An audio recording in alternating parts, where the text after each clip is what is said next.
Yes, very.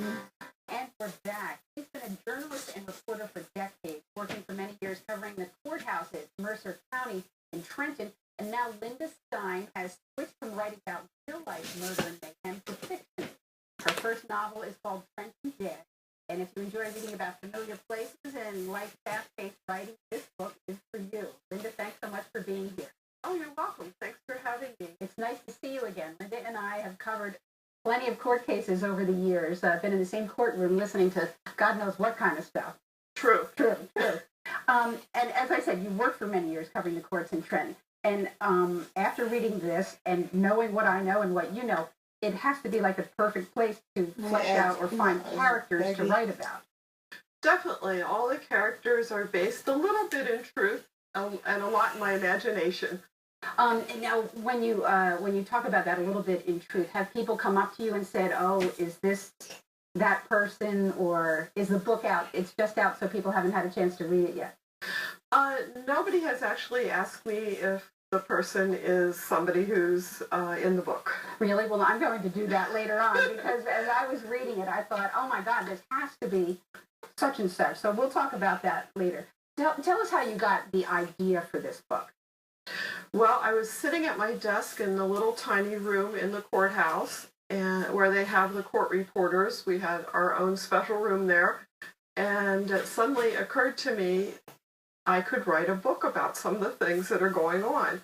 So that's where it began. Now, this was a gang trial that you were covering in 2008, I understand. I covered several gang trials, and yes, I did have threats from gang members. Did you? I wasn't going to ask that, but tell me about it. And their mothers. Is that right?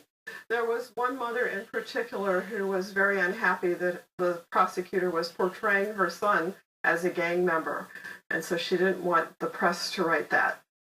Really? So she did what? How did she? She came right into the press room and gave us what for. Oh boy! And as I recall, that press room was a 2x4 thing, so I wouldn't want to be stuck in there. Right. Now the central character is a courthouse reporter named Rachel Haven. Yes. Is that you? Not exactly. She's a younger, more naive version of me, perhaps. Perhaps you 30 years ago. Maybe. You give us a brief idea of what this book is about. Well, what starts the story is the murder of a very popular judge, and of course, immediately everybody always thinks, well, it's gang related. But as the story unfolds, you'll find out what happens. And that's true, and that was exactly what happened. You did think at the beginning. There's one description of your book calling it a sexy and humorous romp through the criminal justice system in Trenton, featuring a young reporter, gangs, guns, and a gun-toting curmudgeon judge. Is that pretty accurate? It could be, yes. It could be. Yes.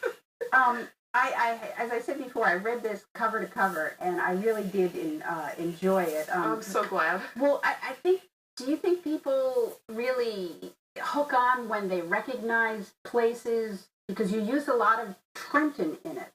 Right. Well, that's the setting. Understood. But I mean specifics, like names of restaurants. I'm sure that they enjoy that, yes. I'm sure they do enjoy that. And intentional on your part to do that because it's just makes it more realistic, or how did you view it? I definitely wanted it to be a realistic story, aside from the fact that it's fiction. Aside from that.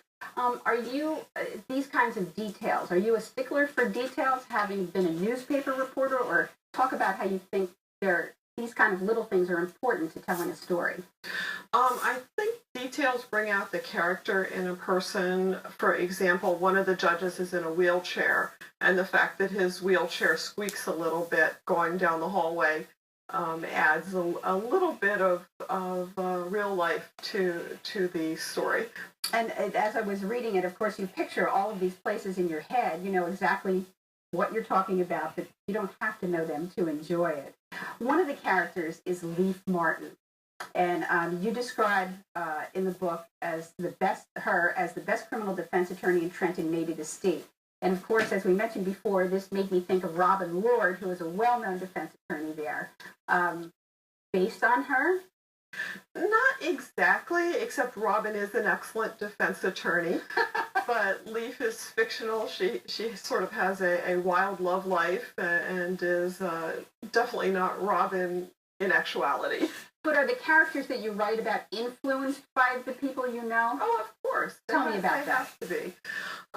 To make a character real, you take bits and pieces of people that you actually know and fictionalize them. Mm-hmm. And your imagination is also at work. Which you really have to depend on as well to flesh the characters out, I'm sure. Journalism and writing novels are two very, very different styles. Can you talk about if it was a switch for you or how you turn off the reporter and go to the novelist? Wow. I do think in my journalistic pieces, I try to keep people interested and look for details to draw a reader in. A good lead is very important. Always. So I sort of try to have a good lead at the beginning of each chapter. Was it difficult to shift though, or to go from reporting to this different kind of writing? Not really. I think they build on the same skills of reader interest. Of course, with reporting, you're being totally factual. Mm-hmm. Whereas with fiction, you can have a little bit of fun with... You've got lots of license, right? Of course. This is a short novel. It's just 152 pages. Why the decision to keep it short, or is that all you needed for your story? Or tell me about that. I decided to keep it short. Too many times you read a book and it bogs down in the middle, and I think to myself, if I'm editing that book, I would cut a lot of it out. So I decided to go ahead and keep mine short and to the point, and people have very short attention spans these days, too. So it plays right into that. It does, and it's available as an ebook, so people could be reading it on their cell phones. And affordable, $4.99. I thought that was pretty amazing. Did you? Yeah, I did. If people want to get the book, where should they go? They can go to Amazon. It's available as a paperback or on Kindle, or they could go to the Nook, which is Barnes & Noble, or it could be ordered through bookstores. Do you have a preference on which kind of writing you like to do now that you've done both? Well, I would have to say my first love is journalism. It is. It is. Because? Well, just something about the immediacy of telling a story and the feedback that you get from your readers right away. That's true. That's true. And talk to me a little bit about your writing process. Different people do it different ways. I mean, are you like in the middle of the night kind of writer, or did you make yourself sit down for a certain amount of time every day? Because you said this happened over years, right? It took me a couple of years to write. I was working full time for the most part while I was writing it, and working on weekends just when I could. Uh-huh. And I'm always curious about this. Do you map the whole storyline out before you sit down to write, or do things change as you go along? The latter, definitely. And the ending had several versions before I decided on the final ending of the book. Is that right? How did you decide what was right, or you just... I just knew. It was just clicked into place, finally. Is that right? Now, I understand that you wrote other manuscripts before this, but you decided that this is the one that might work? A long time ago, I had tried writing a novel with a different topic altogether, and I finished it and just put it in a box because I knew it wasn't worthy, I guess, of being published. I just, felt it wasn't quite right. Mm-hmm. And I had also early on in my career, before I became a journalist, published some short stories. So I guess I started with fiction.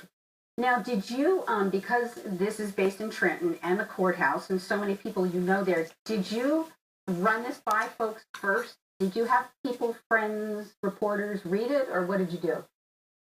I have talked to several people to verify facts, certain things. I had talked to one of the retired detectives, and I did talk to Robin Lord. Did you? I did. She's one of the people I thank in it.